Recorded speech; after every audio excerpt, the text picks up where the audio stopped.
Hi, I'm Katie Couric. Welcome to Eye to Eye. The Bush administration and several states are at odds over new rules to make U.S. driver's licenses more secure. Our correspondent Bob Orr spoke with Homeland Security Secretary Michael Chertoff about the importance of the Real ID Act. Right now, as every college kid knows, one of the easiest things in the world to fabricate is a driver's license.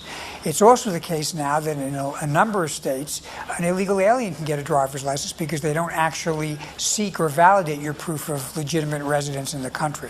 So there's a huge vulnerability that's created, one we saw on 9/11 in terms of people evading a watch list. Also the fact that driver's licenses that are insecure actually facilitate illegal immigration and various kinds of fraud. Nailing this problem down and getting secure identification is going to address all three of those things. It's going to prevent terrorists from getting by our watch lists.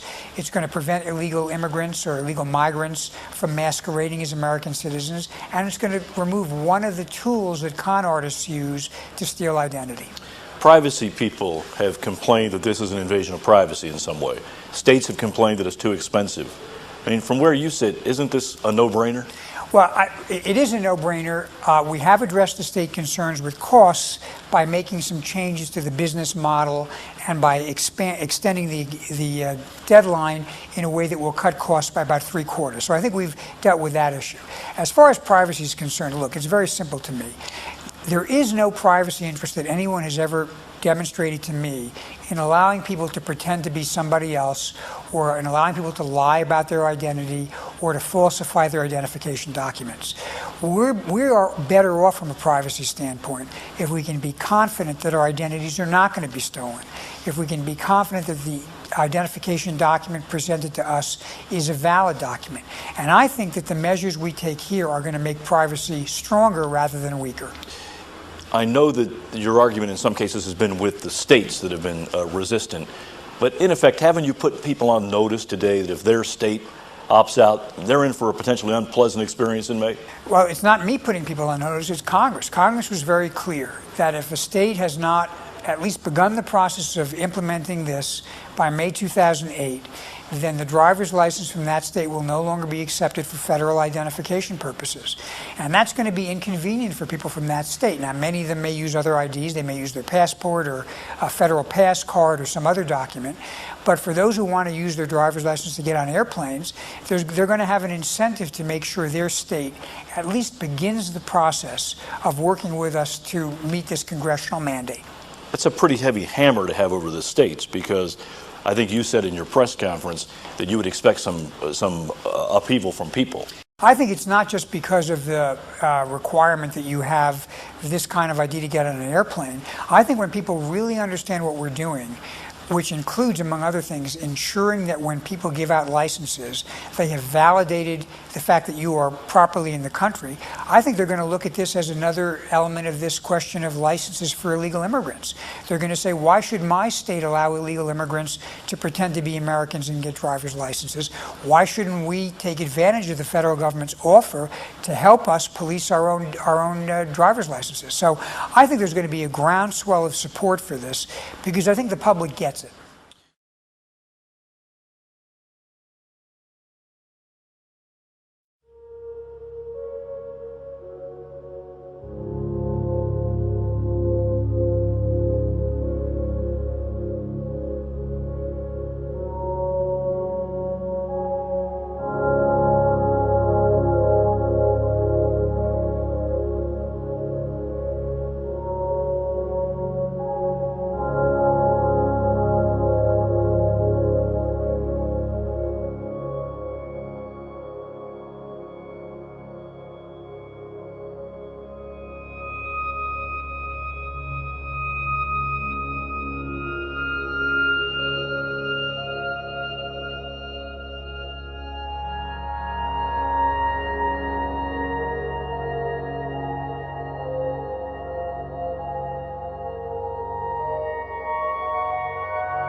Imagine, just for a moment, that the world is ruled by a small group who control everything of importance.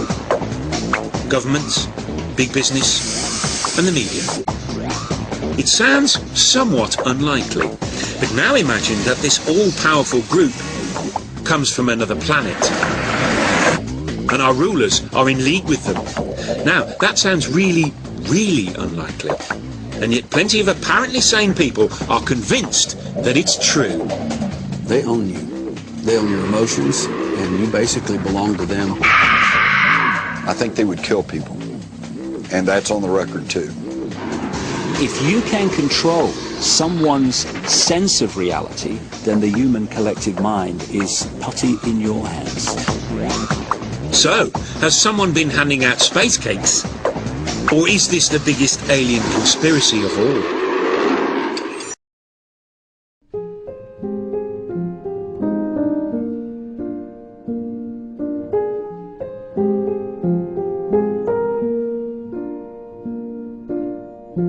All around me are familiar faces, worn out places, worn out faces, bright and early for their daily races, going nowhere, going nowhere.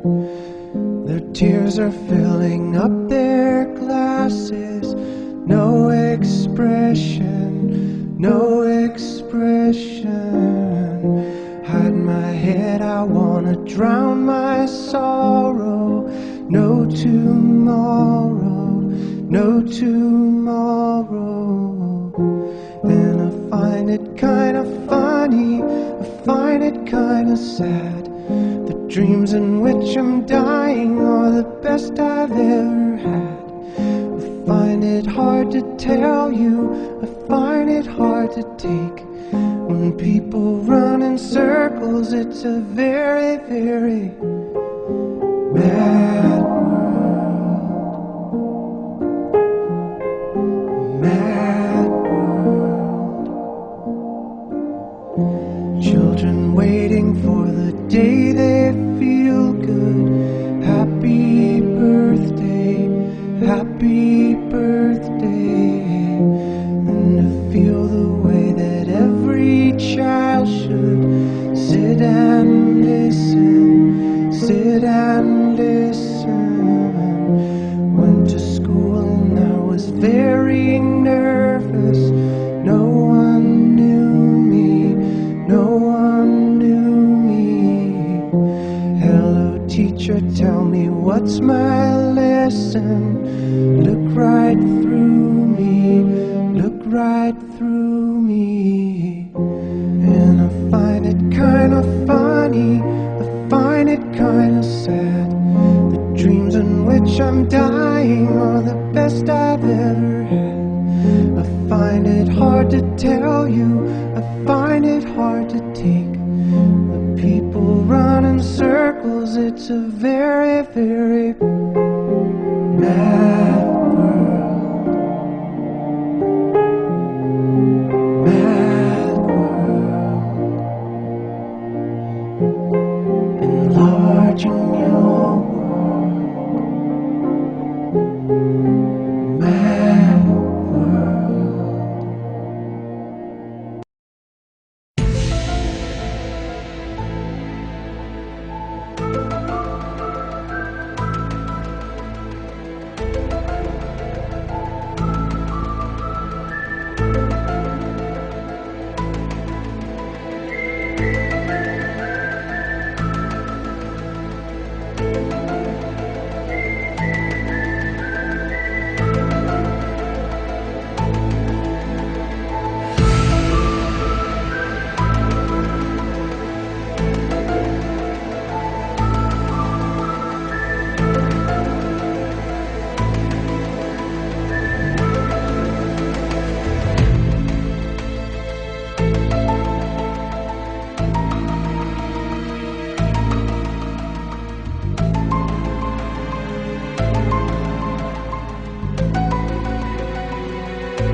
What really happened on that Thursday here at Augusta High School that led to Chris Wood's death? The fuck is that?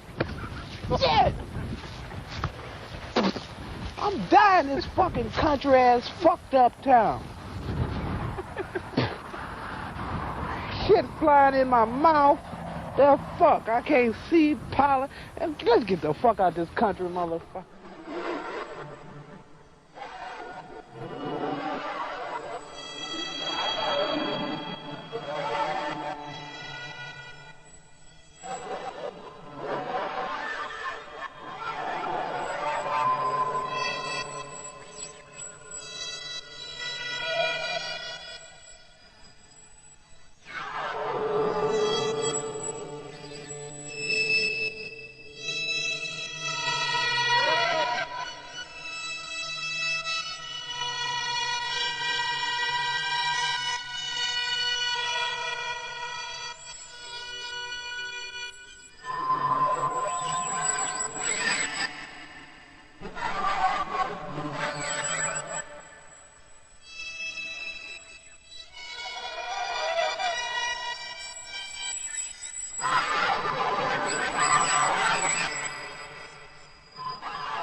And then you get, my father's telling you get 1 gram, and you get 100 throughout the week, or going with a year, coffee every week for thing.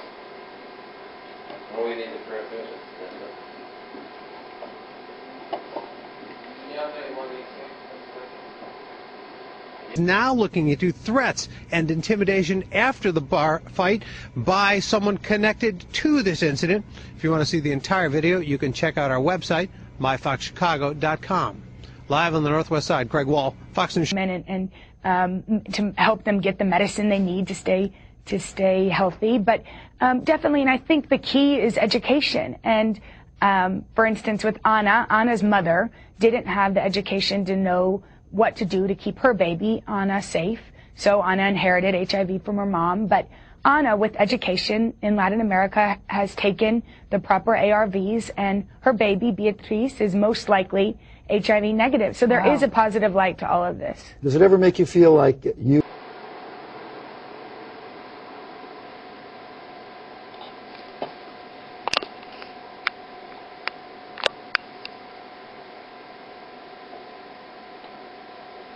Is the family story, their account of what they see happened here on campus earlier this month. Unfortunately, we weren't able to reach the school district for comment, but keep in mind a mother and daughter baffled over how a celebration with cake ended with a scuffle with school security.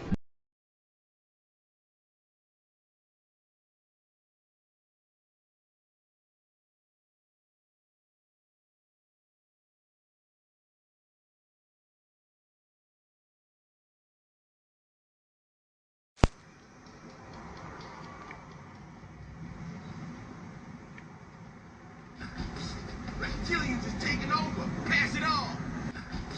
Reptilians is taking over. Pass it on. Reptilians is taking over. Pass it on.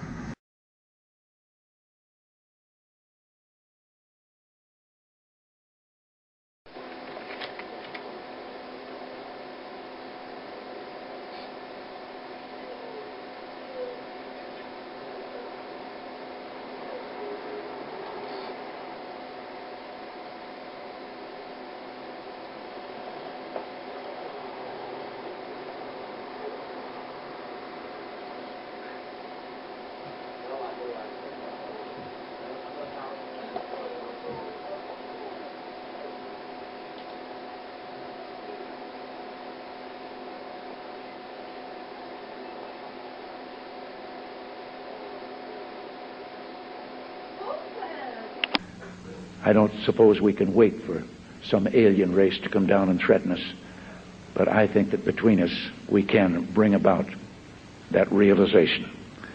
Thank you all. God bless you all. And yet I ask you, is not an alien force already among us?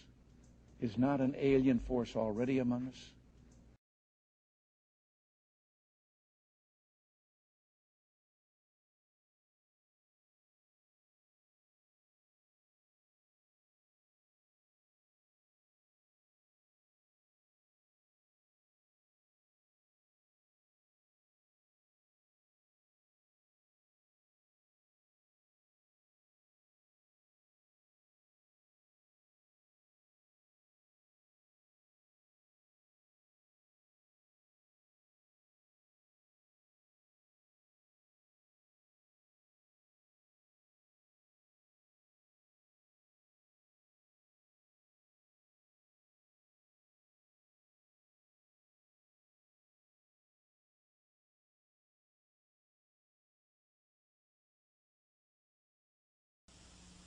Line, you're on the air. Hello.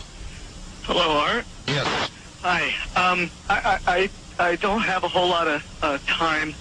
Well, look, let's begin by finding out whether you're using this line properly or not. Area 51. Yeah, that's right. Were you an employee or are you now? A former employee. Former employee.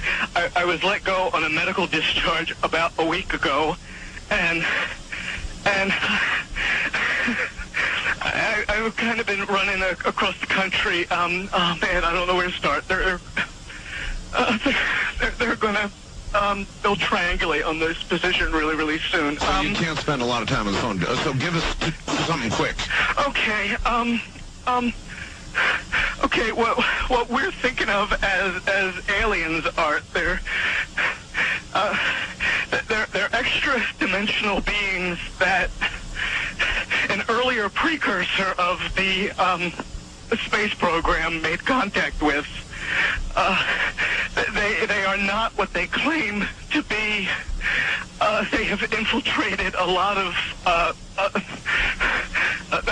aspects of the military establishment, particularly the Area 51. The disasters that are coming,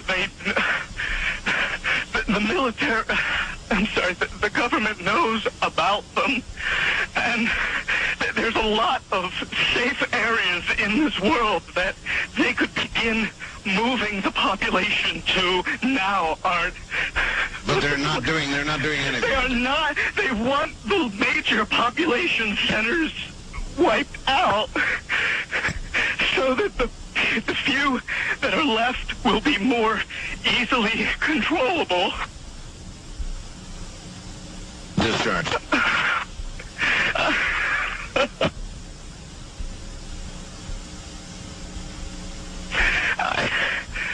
I started getting...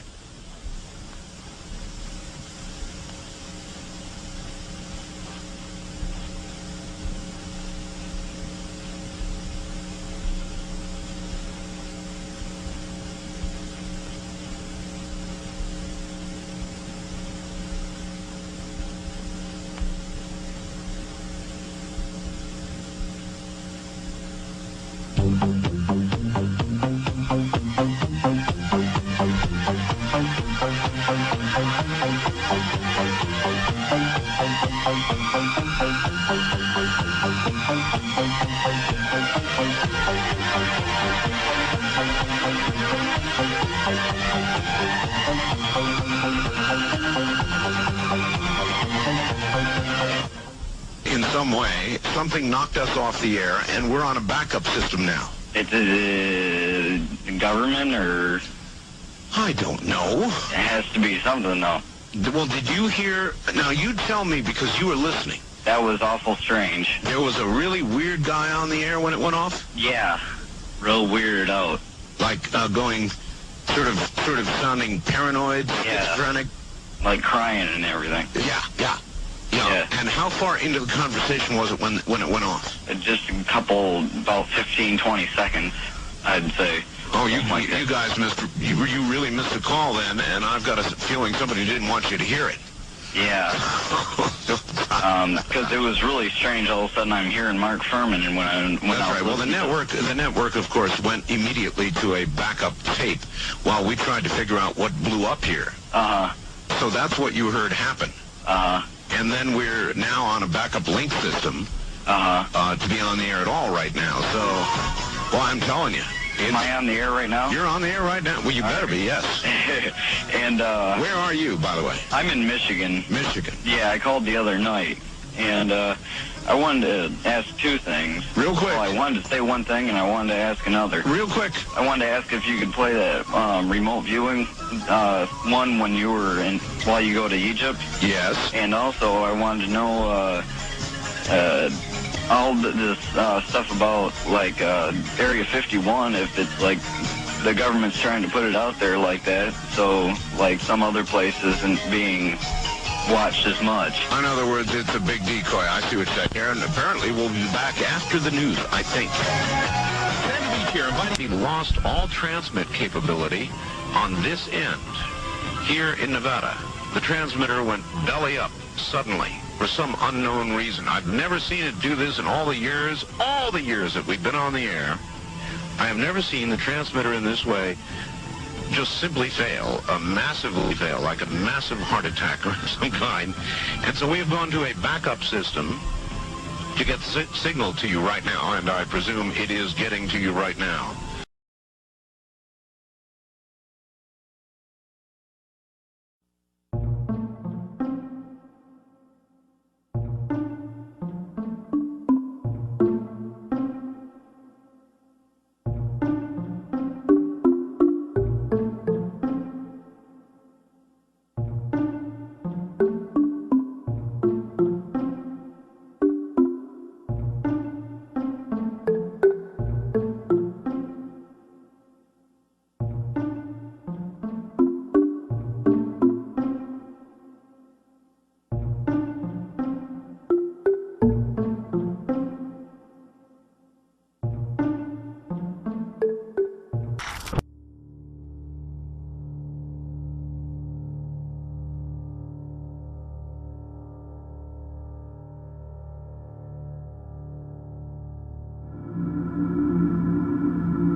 According to your Andromedan sources, there are 22 races originally colonized the Earth, the first race being the Reptilians from Alpha Draconis.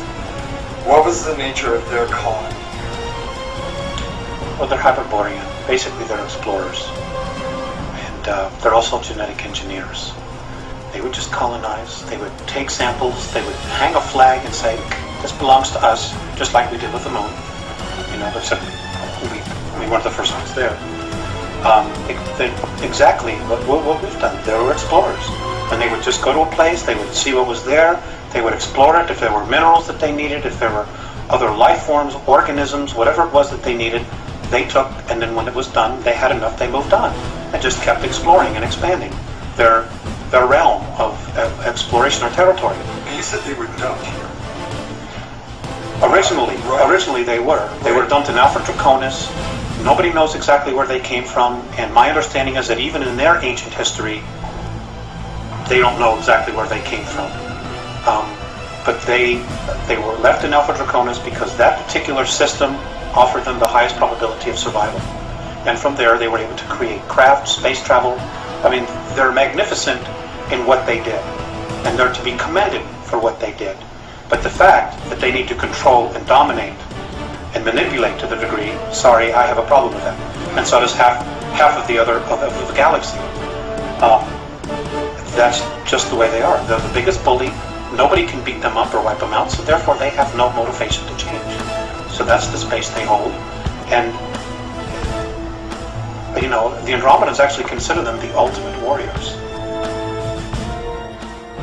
You know, because we need to be free. We need to have our shackles that we've been put around us let go of, so that we can really evolve. And, you know, we have awesome potential.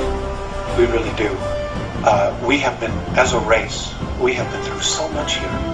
We have so much experiences, you know, and because of our emotions, which is really our strength, which really sets us apart from all the other races out there, even the other human races, you know, we have tremendous capabilities to create things. And, you know, but we need to get clear of what's real and what isn't. You know, we also need to get really clear about being able to create our own future, to create our own reality, and not have somebody say, well, that doesn't work for me, so you're going to have to do this. You know, play God and ruler over us. Andromedans tell you that the Alpha Draconans are here now. Where? There are 1,833 of them that have been living underground between 100 and 200 miles beneath the surface. They've been here, some of them have been here a long, long time. They have lifespans that are thousands of years. They're carnivorous. They are not friendly to mankind, at least the ones that are here. Are you saying carnivorous, they eat humans? Yes. And they need to be, they won't eat a dead human, it has to be alive at the time of the killing. Their preference is children. You know, and we've been told, you shouldn't talk about that. You know, there are other people say, well, you better not talk about the reptilians. Well, you know, bull. You know, why not? According to the Andromedans, they're responsible for 31,712 children disappearing in the last 25 years from the United States. These children were food. And I'm supposed to just shut up and not say anything about it because people don't want to hear it? That's tough. That's tough. You know, Westchester County, in the last 5 years, 3,000 children in Westchester County, New York, have vanished without a trace. Where are they going? Why are we allowing this to happen? And why should people want to stay in denial about it? Now, how are they able to do this? How are they able to? How are they able to? How are they able to do it? How are they able to come up out of this from underground and do it, or do they have? There are tunneling systems everywhere. They're being helped by the Greys, and also there are groups within the higher echelon that are actually helping them acquire this. So human beings are abducting the kids and getting them to the Grey suit and give them to the Alpha Draconans. That's right. That's part of the deal. They won't come up as long as we feed them down there. You understand? It's about human beings selling themselves out. The echelon attitude here, the needs of the few outweigh the needs of humanity.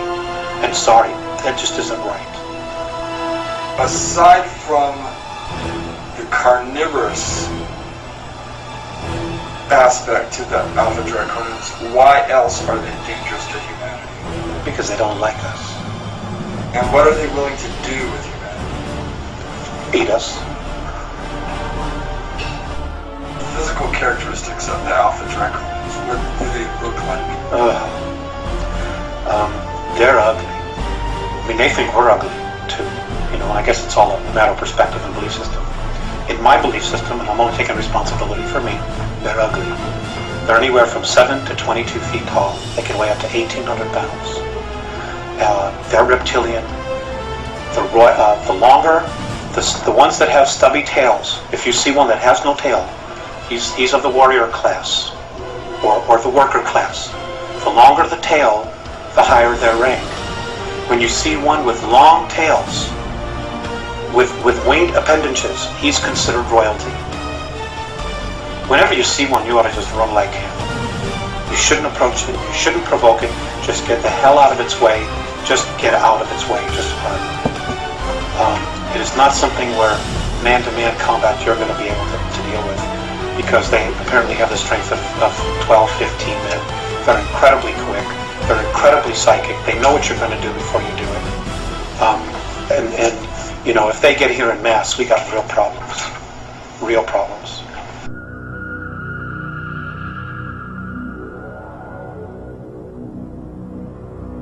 Could you describe the human military bases on the dark side of the moon, Mars, and the Mars probes as related to by the Andromedans, and how the Alpha Draconians fit into this scenario? The Mars probes, the Russian and the US one, they're gone. They were destroyed. They're history. There's no secret here about, well, it's taking pictures privately. You know, and it doesn't matter whether you believe that or not. It's history. Okay? March of '89, the Russians took pictures. Mars was invaded. We had a human colony there of 300,000, so I'm told. One was underground, one was above ground, Adam and Eve. They are conquered. They're being taken over. The human beings that are from Earth, that volunteered or were kidnapped to go there, are in deep trouble. Many of them have already been eaten. Some of them have already been killed.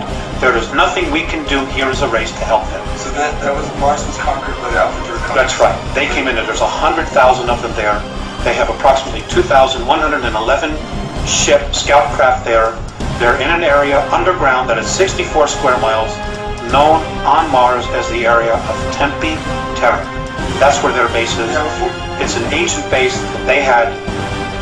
It's over 1 million years old, and the last time it was in full bloom was 317,000 years ago. Now, if we begin to train all our telescopes on that, are we going to be able to see activity going on there? I suppose that we would. I have a feeling that they already are seeing incredible amounts of activity, but they're not allowed to say it. They're just not allowed to say it. Nor, who's going to want to jeopardize going to jail, being ridiculed, being fired, giving up everything they have to come up and say, well, I'm an astronomer, and I was looking at Mars, and I saw alien craft, and I know there's a base there, and it's being conquered by reptilian aliens. Who's going to have the guts to come up and say it? Nobody in the power elite. Nobody wants to blow their mortgage. But somebody's going to have to, right? Well, yes. But eventually, it's going to be too late by the time they do it. Is that what you're thinking? Yes. And that's exactly what the Andromedans are thinking. You see, you know, there are people probably saying, well, God, why don't they just come down and save us? There's a lot to that. Number one, if we're rescued, we don't permanently evolve ourselves. Number two, we won't take responsibility. If something goes wrong, we can always blame it on them. Number three, it doesn't just change our reality, it changes their reality as well. Number four, the Andromedans and most of the other benevolent races, they don't want to have to come down here and babysit us. That's not their job. It's not their job at all.